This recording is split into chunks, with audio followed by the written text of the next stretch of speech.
Eh, Sí,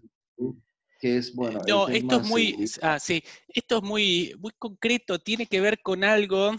a ver, no voy a entrar en la seguridad de los datos de los ensayos clínicos, sino lo que hemos aprendido y visto en los estudios de vida real, que es sobre todo esos parámetros que nos cambiaron algunas formas de ver a los tratamientos que veníamos usando para pacientes más activos, con más actividad. Voy a empezar con los datos de cladribina, quizás porque tenga que ver con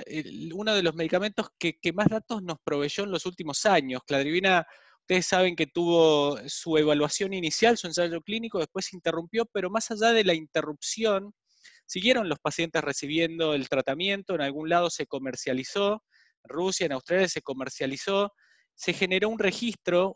que involucró a todos los pacientes que habían entrado en el ensayo clínico y pacientes que entraron en ese contexto de comercialización, y de ahí es que hay muchos datos de seguridad de todos esos pacientes que entraron en los ensayos clínicos en las extensiones y los pacientes de la comercialización antes de la forma masiva, y que hoy nos han dado algo de información respecto a qué les pasó a los pacientes en la vida real más allá de los datos del ensayo clínico. Quizás por un lado nos ayudaron a entender mejor la dinámica de la linfopenia asociada a cladribina. Lo teníamos un poco de Clarity, la extensión de Clarity. Hoy sabemos que los pacientes hacen una linfopenia más o menos en la semana 4 o 5, quienes lo hacen, y después va subiendo progresivamente y antes del segundo curso está normalizada, y después vuelven a hacerlo y se vuelve a generar un ascenso en unas 30, 35 semanas, vuelven a valores normales. Lo más importante pasa por acá, si estos datos de vida real de pacientes en el contexto de comercialización, en vida real, quienes venían de otros tratamientos, la linfopenia tuvo una mayor incidencia de infecciones y no ha habido una mayor incidencia de infecciones y de infecciones oportunistas en los pacientes que utilizaron cladribina y que tuvieron la linfopenia. Lo único que se vio es un leve incremento de los zóster, pero son zóster localizados, no ha habido zóster diseminados, reportados en general, ni otro tipo de infecciones. Y con respecto a COVID, Liliana ya lo mencionó, y esto tiene que ver mucho con el mecanismo de acción de cladribina, un mecanismo muy selectivo, todo lo que es la inmunidad innata y esa inmunidad adaptativa de respuesta ante la infección viral está conservado, de ahí que los datos de vida real para cladribina son más o menos los que conocíamos del ensayo clínico y la extensión, habiendo por supuesto descartado la neoplasia que inicialmente llevó a detenerlo, después en el análisis y en las extensiones y en los datos puliados no hay hoy un riesgo de desarrollo de neoplasias para cladribina distinto de lo que conocíamos para los otros medicamentos. O sea que cladribina hoy en vida real ha incrementado el seguimiento y la cantidad de tiempo y no es distinto a lo que veníamos manejando de los ensayos clínicos. Para natalizumab, como ustedes saben, tiene un programa de investigación muy, muy amplio, con mucho dato de extensión, pacientes que hoy tienen más de 10 años de seguimiento. Y para natalizumab, los efectos adversos en vida real son prácticamente nulos. No tiene, lo más importante pasa por acá, por el riesgo del MP. Sin dudas que hubo un cambio radical en no solo identificar el estatus cualitativo, positivo o negativo para JC, sino el índice, y a partir del 2013 ese índice nos permitió precisar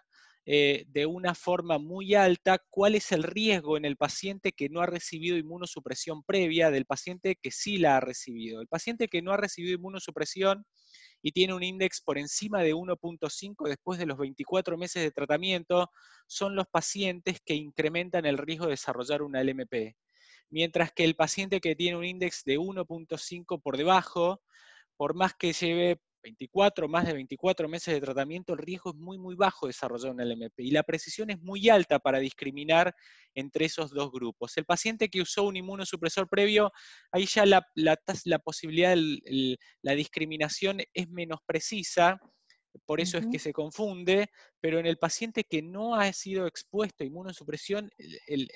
la discriminación es muy alta. Y eso llevó a esto. Hoy tenemos bastante claro cuál es el monitoreo y el seguimiento con respecto a JC y el índice de JC en el paciente que usa natalizumab. Y tenemos muy en claro que el paciente que no ha usado inmunosupresión previa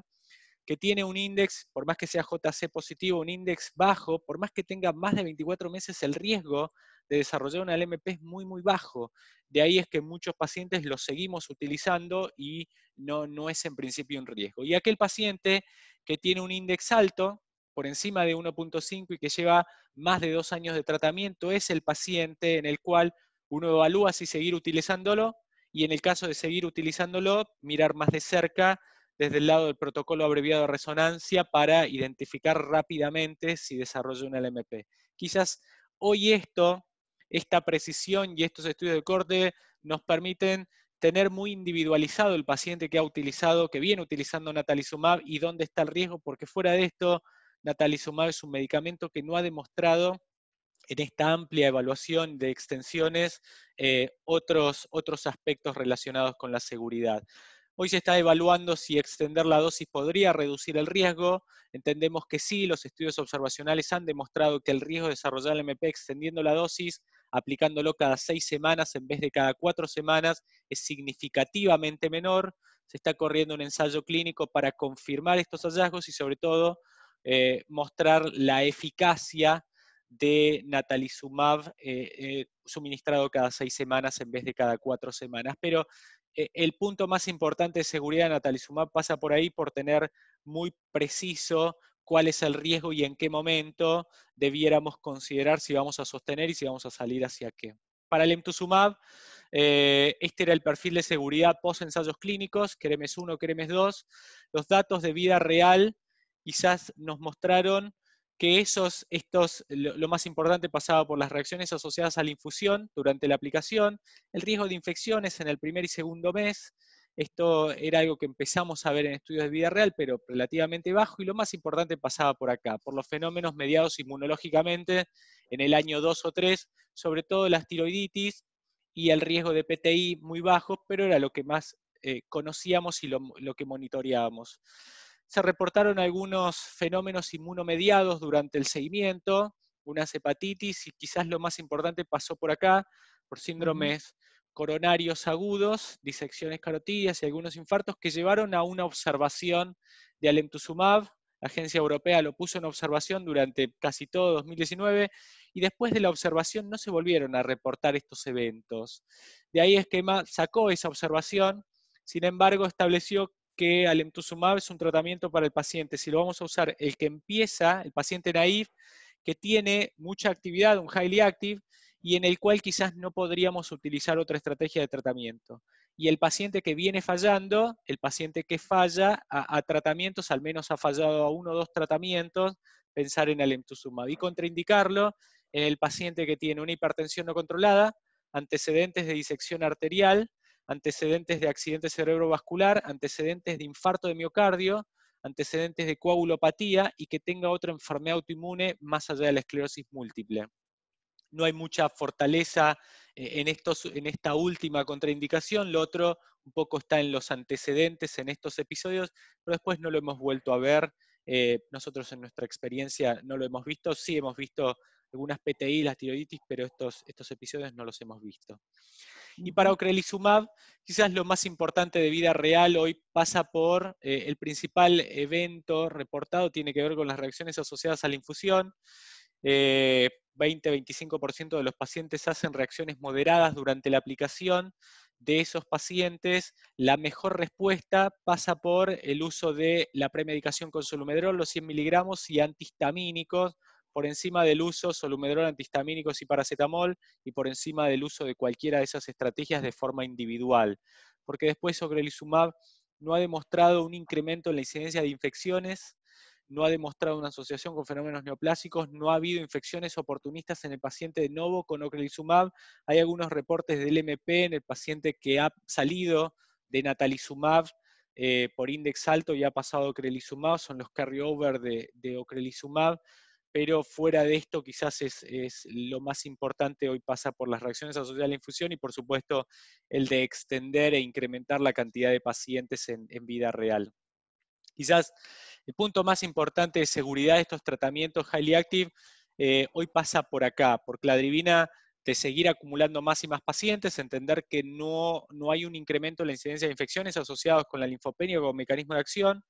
para lo que es natalizumab, cada vez más preciso el monitoreo y la individualización del riesgo. Para el emtuzumab, tener en claro el seguimiento, esto que planteábamos al comienzo de alemtuzumab, si lo íbamos a sostener hoy, sí lo sostenemos, los controles mensuales de los pacientes y elegir específicamente con mucha precisión el paciente que lo use, y para ocrelizumab también pasa por incrementar la cantidad de pacientes que provean más datos, pero a la fecha no es distinto a lo que hemos visto en los ensayos clínicos pivotales para ocrelizumab. No tengo más. Gracias, Juan. Gracias. No, no.